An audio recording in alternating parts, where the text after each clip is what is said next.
غروب آفتاب مثل ورق زدن یک صفحه از کتاب عمره.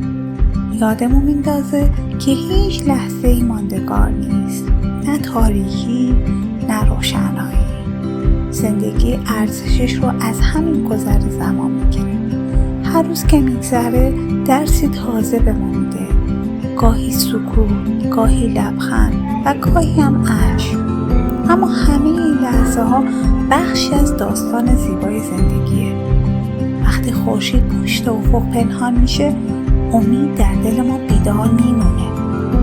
امیدی به این که فردا دوباره نوری تازه خواهد درخشید، مثل قلبی که با وجود زخم ها هنوز تپیدن و بلده.